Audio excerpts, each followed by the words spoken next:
সে দুর্গন্ধযুক্ত চেহারার দেহ নিয়ে ধমক দিয়ে বলে, ও পাপাত্তা, ইয়া আইয়াতুহান নাফসুল খাবিসা উখরুজি ইলা গাদাবিল্লাহ, হে পাপাত্তা, আল্লাহর রাগ, ক্রোধ আর গজবের দিকে বের হয়ে আয়। মুমিনের আত্মা বলার সাথে সাথে যেমনি মুমিনের দেহ থেকে বের হয়ে জান্নাতি কাফনের ভেতরে ঢুকে, কাফেরদের আত্মাও কি এরকম তাড়াতাড়ি বেরোতে চায় নাকি? কাফেরদের আত্মা বেরোতে চায় না। ডানে দৌড়, বায়ে দৌড়, সামনে দৌড়, পেছনে দৌড়, আহা, দৌড়াদৌড়ি করে।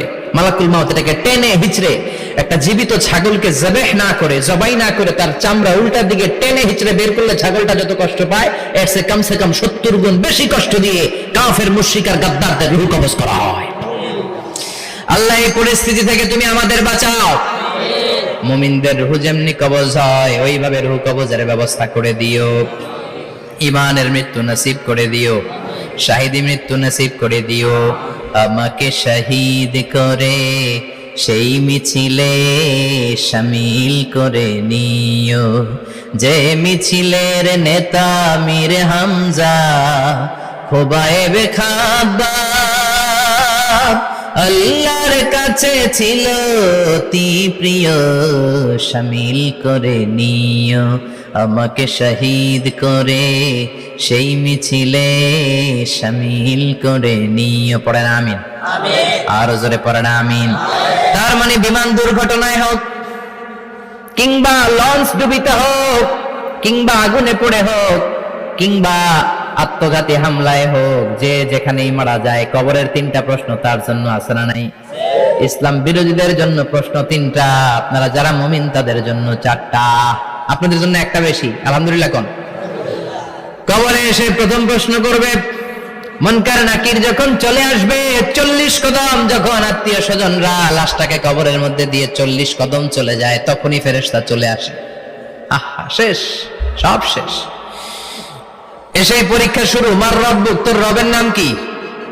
চিল্লায় বলেন, আমাদের রবের নাম কি? আমরা বলবো রব্বি আল্লাহ, আল্লাহ আমারে রব। দমে দমে তনু মনে তারি অনুভব। পড়েন, আল্লাহ আমারে রব। তোমার দুনিয়াতে আমি যেদিকে তাকাই, অথই নিয়ামতে ডুবে আছি সবাই। পাখপাখালির গানে শুনি তসবিহ কলরব, তসবিহ কলরব, আল্লাহ আমারে রব। প্রথম প্রশ্ন, তোমার রব কে? আমরা বলবো আমাদের রব আল্লাহ। দ্বিতীয় প্রশ্ন, মা দীনু, তোমার ধর্মের নাম কি? আমরা কি বলবো? তৃতীয় প্রশ্ন, বিশ্বনবীর চেহারা দেখে বলা হবে আতারিফু হাদার রাজুল, এই লোকটারে চিনো নাকি?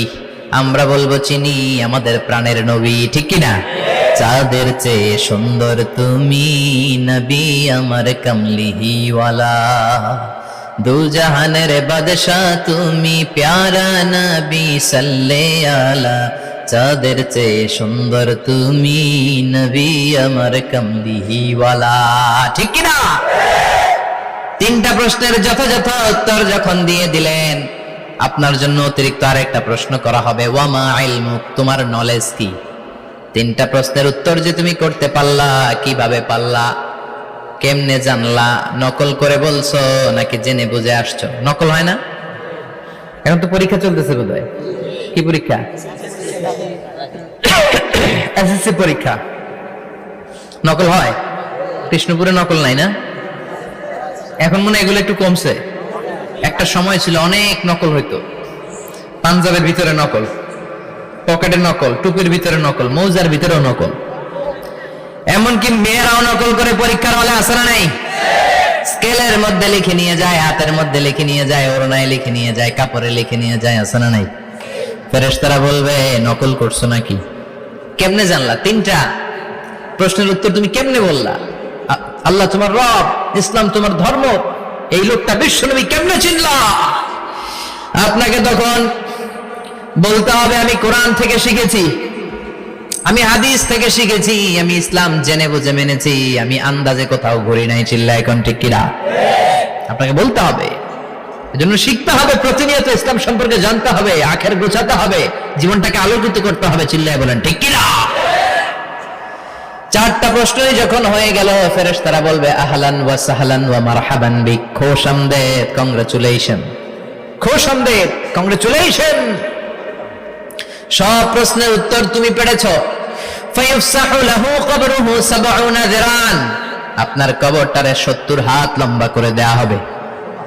ওয়া ইফতাহু লাহু বাবুন ইলাল জান্নাহ, আপনার কবর থেকে জান্নাতের দিকে দরজা খুলে দেয়া হবে। ওয়া ইলবাসু মিন লিবাসি আহলিল জান্নাহ, জান্নাতের দুইটা রেশমি কাপড়ের পোশাক এনে আপনারে পরিয়ে দেয়া হবে। আর বলা হবে নাম কানাউ মিলা আরুস, ঘুমাও, sleep, you should get some sleep now, তোমাকে লম্বা সময় পাড়ে দিতে হবে, ঘুমাও। কানাউ মিলা আরুস, যেমনি বর বাসর রাতে আরামসে ঘুম দেয়, বাসর রাতে যেমনি বর কনেকে নিয়ে মধুর ঘুম দেয়, তুমিও ঘুমাও, কেউ তোমার ঘুম ভাঙবে না। মালাক ইসরাফিলের কিয়ামতের জন্য ইসরাফিলের সিংহায় যে ফুৎকার আছে, ওই ফুৎকার ছাড়া কোনো কিছুই তোমার ঘুম ভাঙাতে পারবে না। আলহামদুলিল্লাহ পড়েন।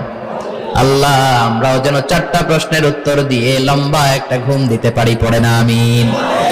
ওয়াম্মাল কাফির ওয়া আহলুশ শিমাল, আর ইসলাম বিরোধী যারা, তাদের সামনে আসবে মালাকান আসওয়াদান আজরাকান, কৃষ্ণ বর্ণের দেহ, নীলাভ বর্ণের দুটো চোখ, গায়ের রং কালো, চোখের রং নীল, দেখতে কেমন লাগে?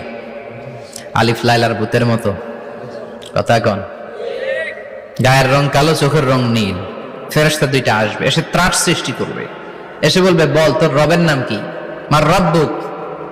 ইসলাম বিরোধী মুশরিক কাফের নাস্তিক এরা বলবে আমি জানি না আমার রবকে, আমি জানি না, আমি তো আজীবন শুধু চেয়ার করেছি, মদ খেয়েছি, আমি ধর্ষণে সেঞ্চুরি করেছি দুনিয়ার বুকে, আমি টেন্ডারবাজি করেছি, চাঁদাবাজি করেছি, আমি মাস্তানি করেছি, আমার দাপটে এলাকার ইসলাম প্রিয়রা বাসায় ঘুমাতে পারে না। আমি ছিলাম টেন্ডারবাজ, আমি ছিলাম গডফাদার, সন্ত্রাসীদের লিডার, আমি ছিলাম ডন 1 2 3 সব, আমি ছিলাম ডনের ডন, আমি ছিলাম মাস্তান রংবাজ, রব টপ কি আমি তো জানি না।